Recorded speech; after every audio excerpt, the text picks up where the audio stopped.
Et les contre-attaques du réseau chinois sont pour le moment sans effet. L'État fédéral belge a interdit vendredi et pour 6 mois l'utilisation de TikTok par ses employés. L'application est aussi dans le viseur du Canada, du Danemark, mais aussi de la France, entre autres. Bref, TikTok est sur la sellette. Bonjour, Nicolas Arpagian.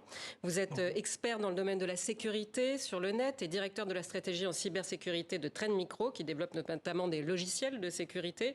Première question, quel type de données collecte TikTok et à quoi ça peut lui servir ? En tout cas, toute donnée qui est présente dans un smartphone. Un smartphone, c'est un concentré d'informations complètes, à jour, nombreuses. Votre géolocalisation, vos contacts, les identifiants à vos systèmes de messagerie, les personnes avec lesquelles vous interagissez. Même certains on parlait de crypto-monnaies, les codes permettant d'accéder à leur portefeuille de crypto-monnaies. Également la biométrie pour celles et ceux qui utilisent leur image, leurs photos pour ouvrir, activer leur téléphone. Donc c'est un concentré de technologie et c'est la raison pour laquelle il est toujours important d'avoir confiance dans ces applications auxquelles on accède assez facilement par un simple téléchargement, mais qui vous demandent énormément d'accès aux données. Vous voyez bien que ce sont des listes de questions qui sont posées juste au moment de l'inscription et peut-être même parfois au moment des mises à jour. C'est pour ça qu'il est difficile de cerner tous les usages de l'application.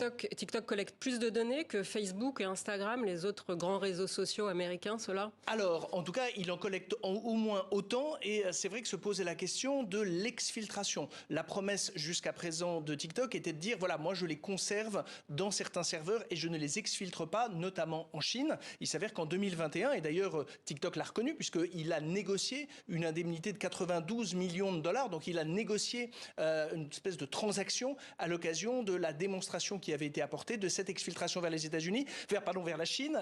Effectivement, les entités américaines doivent également donner des gages de confiance et à chaque fois c'est très difficile à démontrer. Pourquoi ? Parce qu'une application est un produit informatique qui est évolutif. Il subit des mises à jour, des modifications et éventuellement des hyper-personnalisations. En clair, si on ciblait vraiment quelqu'un, une communauté, un groupe gouvernemental ou de hauts fonctionnaires, effectivement, il pourrait faire l'objet d'une surveillance particulière. Alors, Américains et Européens, on l'a vu, justifient leur décision par une potentielle menace d'espionnage et de propagande de la part de Pékin, sans donner de détails. Est-ce que ces accusations sont avérées ?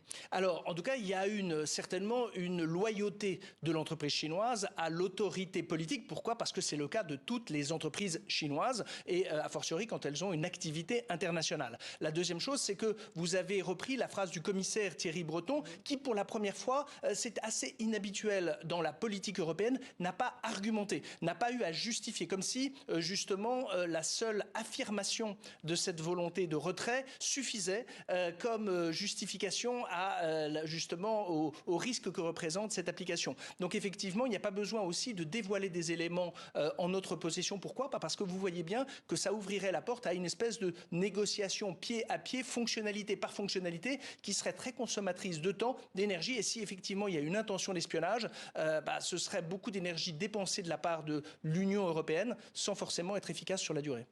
Alors, TikTok, on l'a vu, réagit et multiplie les mesures pour rassurer. Mercredi, l'entreprise a présenté des garanties aux Européens, comme l'installation de centres de données en Irlande et en Norvège, ou la création d'un Transparency Center à Dublin, et la création d'un partenariat avec un acteur européen. Ce genre de gage avait déjà été donné aux États-Unis sans convaincre. Ça veut dire que ce ne sont pas des concessions, de réelles concessions que fait le réseau social chinois ? En fait, le problème, ça va être de le démontrer effectivement. On a vu que des données peuvent circuler de manière indolore, de manière discrète. La localisation physique n'a pas beaucoup d'importance lorsqu'on peut faire des captations numériques à distance. Alors, dans le cas des États-Unis, il y avait le partenariat avec Oracle. Oracle, grande entreprise états-unienne. Bon, là, déjà, on va s'interroger sur qui peut être le partenaire équivalent à l'échelle européenne. On n'a pas d'entreprise qui, ainsi, ait une empreinte opérationnelle, économique, technique sur l'ensemble du territoire des 27 et qui serait considérée naturellement, spontanément, comme étant une garantie de manière à rassurer totalement les Européens. Ensuite, le Transparency Center que vous évoquez, l'ouverture à Dublin en 2024, c'est un endroit, bon, certes, les experts, les journalistes, les analystes pourront étudier un bout de code. Est-ce que c'est bien le code qui est utilisé ? Est-ce que ce n'est pas un code qui est uniquement de démonstration ? Quid des mises à jour ? Ce n'est pas des éléments très probants. C'est la raison pour laquelle il y a une annonce très rapide, puisque fin février, on annonce l'entrée en vigueur pour le 15 mars, dans quelques heures. Et donc, c'est des délais extrêmement courts, plutôt inhabituels au sein de l'instance politique européenne. Et justement, aux États-Unis, l'interdiction pourrait être totalement concerner tout le monde et tout le territoire.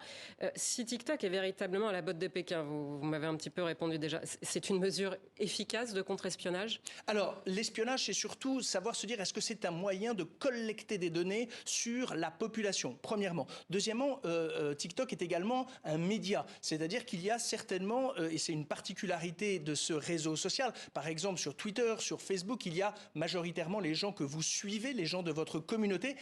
TikTok ne fonctionne pas de la sorte, puisque l'éditeur a la main vraiment sur la mise en avant de contenu, que ce soit commercial ou éventuellement, pourquoi pas, politique.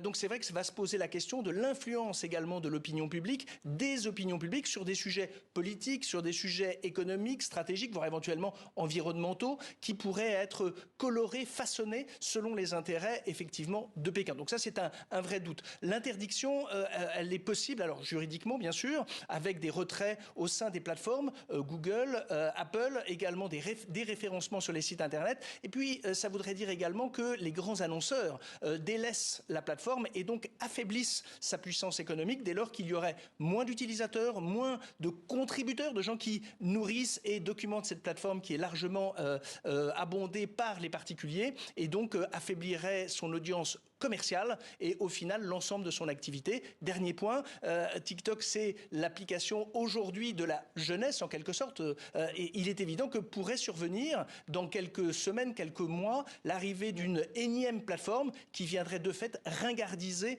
si on peut dire, TikTok, comme Facebook a été de fait ringardisé par TikTok.